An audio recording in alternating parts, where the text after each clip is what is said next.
di kelompok riset kita ini gitu ya, terutama di lab instalasi sistem termofluida reaktor ini, kita mengembangkan bermacam-macam fitur-fitur keselamatan reaktor nuklir, terutama di manajemen thermalnya.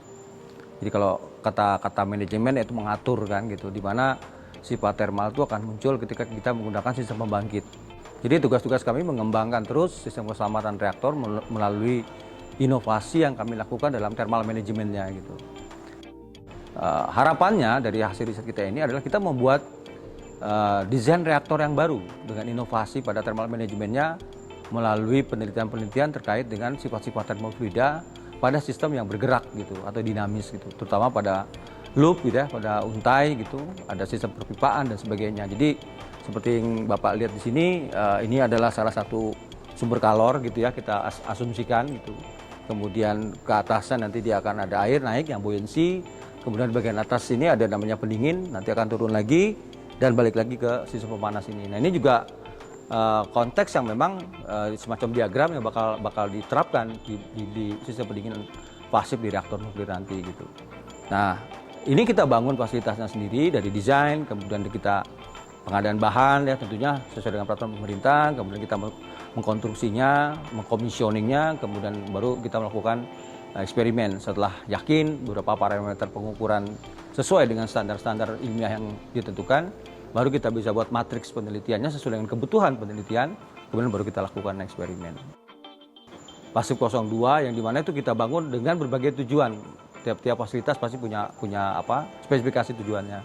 Yang pasif 12 alhamdulillah sudah semacam terregistrasi ya, sudah diakui sebagai bagian dari penelitian terkait sistem pendingin pasif di dunia.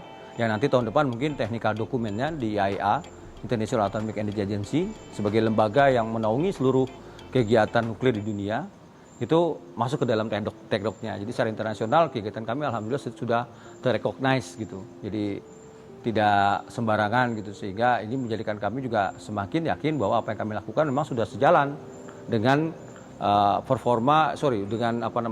tren ataupun tujuan-tujuan yang ada di teman-teman yang komunitas internasional yang terkait dengan bidang yang memang sedang kami kerjakan saat ini di sistem termofluida reaktor nuklir. Sebetulnya kalau kita bicara tingkat efisiensi dan efektivitas gitu ya terhadap suatu teknologi, secara general akan kita sulit definisikan. Biasanya kalau kita bicara tingkat efisiensi dan efektivitas itu lebih kepada komponen gitu per item gitu. Akan tetapi yang kita ingin kuasai di sini dari aspek ilmu pengetahuannya adalah efisiensi di sini adalah bagaimana dalam suatu sistem gitu, dalam hal ini pembangkit nuklir seperti yang ingin kita miliki, itu memiliki tingkat efisiensi tanpa adanya penambahan fitur baru ataupun daya elektrikal untuk menopang operasi maupun sistem keselamatannya.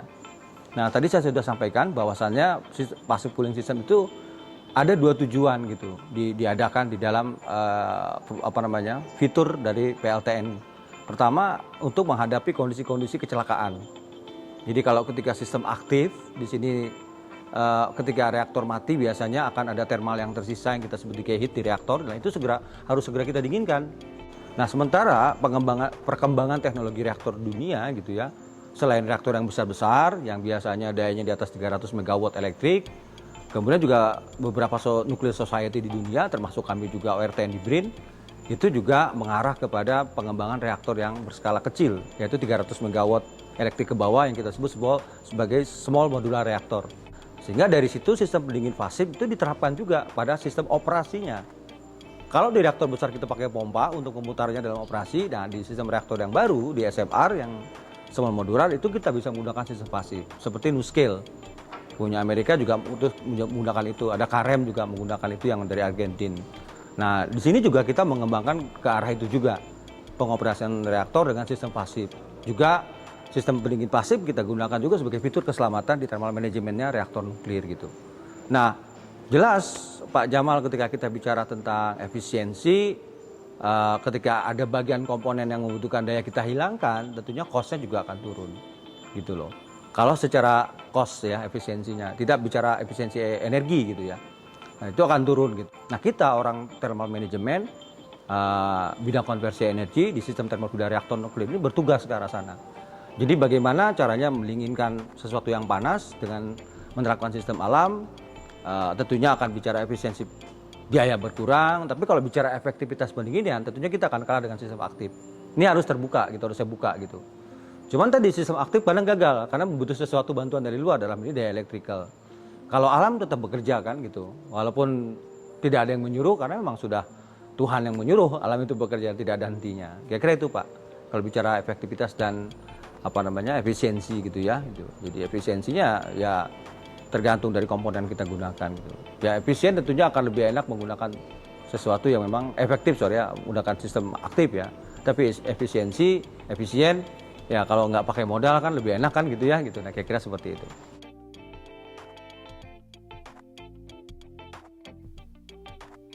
Secara tidak langsung kita menjawab kekhawatiran masyarakat ya tentang keselamatan reaktor nuklir.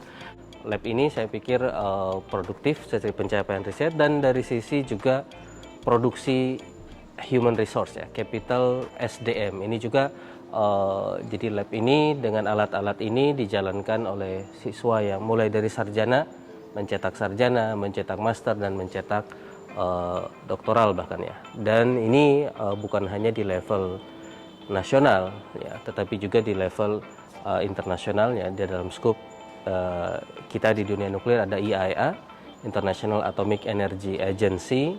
Lab ini juga berkontribusi untuk tema tadi, sistem pasif di reaktor nuklir. Jadi ya in general saya pikir sangat kontribusinya baik ya. Meskipun tentu kita masih terus ingin meningkatkan kontribusi atau performa tersebut. Jadi ini di antara cara para engineer, para ilmuwan, khususnya kami di BRIN, di Pusat Riset Teknologi Reaktor Nuklir, mencoba menjawab. Ya. Dan nanti kembali selain keselamatan juga ekonomis. Karena tidak keselamatan dengan nambah sistem akhirnya jadi mahal. Ini juga tentu ya penting untuk menjadi ekonomis ya. Dan dengan reaktor nuklir yang ekonomis dan aman, ini yang secara umum kita di komunitas reaktor nuklir ya mempropos sebenarnya kalau kita perhatikan sekarang ada dua tantangan yang menarik, yaitu tantangan supply energi dan juga tantangan climate change, supply energi dan climate change ya. Nah ini propose kita sebenarnya reaktor nuklir atau energi dari nuklir salah satu teknologi yang bisa mensuplai energi ya, bukan hanya listrik, energi yang bisa memenuhi kebutuhan energi dan di waktu yang sama tidak membahayakan kita dari sisi menambah faktor perubahan iklim ya, atau singkatnya tidak menambah emisi karbon.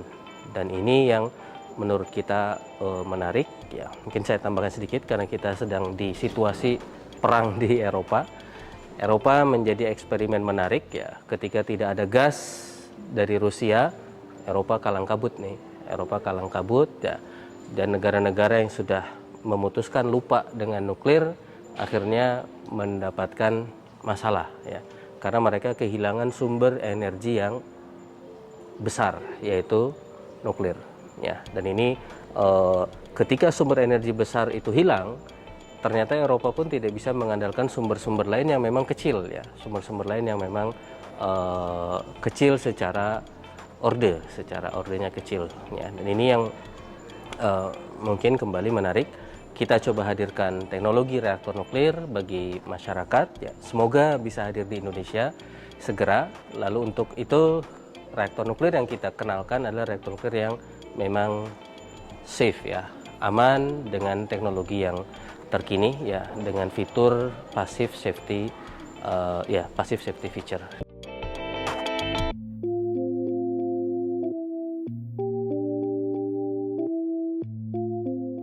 Masyarakat tidak perlu khawatir karena casualty dari nuklir accident itu tidak banyak gitu loh. Dan tidak seketika ada yang meninggal ketika ada kecelakaan.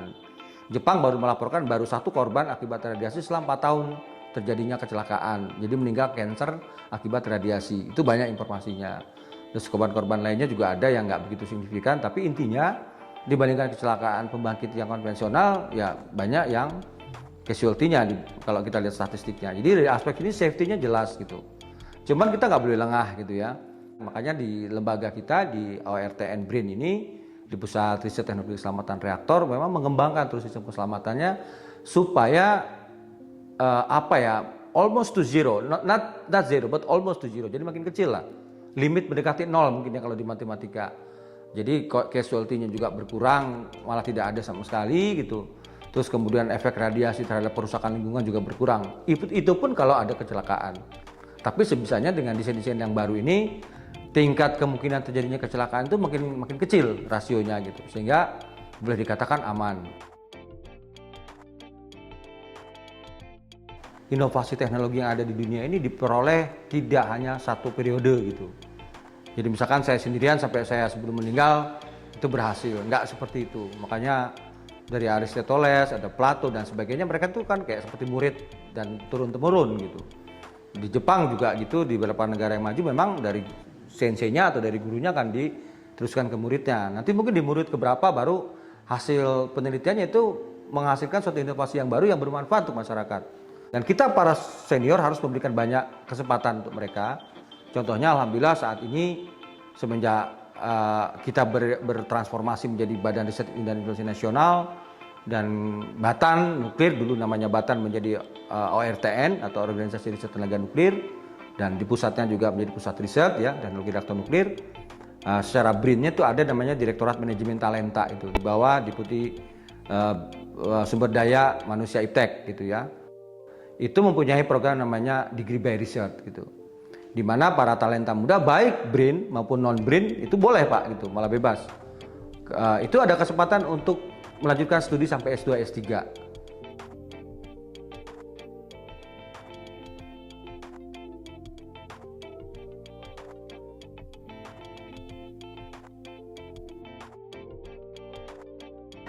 Ya tentu yang pertama saya sangat bersyukur ya bisa kenal dengan orang-orang di sini, bisa kenal dengan Pak Mulia, bisa kenal dengan Mbak Prisil dan lain-lainnya. Yang saya lakukan ya pada saat proses mendaftar ya yang pertama adalah mencari kopromotor karena program ini mengharuskan pesertanya untuk memilih kopromotor yang berasal dari BRIN gitu. Kemudian dapatlah Pak Mulia. Saya komunikasi dengan Pak Mulia juga mudah sekali, walaupun saya email tetap dibalas dengan beliau ya. Kemudian beliau dengan senang hati mengundang saya ke lab ini, baru awalnya kita berkomunikasi di situ. Kemudian menyusun berkas-berkas yang diperlukan, proposal, beliau juga sangat welcome ya. Kalau misalnya saya waktu penyusunan proposal itu berkonsultasi, beliau sangat welcome gitu, mudah untuk diajak komunikasi ya, sehingga saya rasa ini program yang tepat untuk saya. Saya kira sangat perlu ya. Ini program yang sangat luar biasa.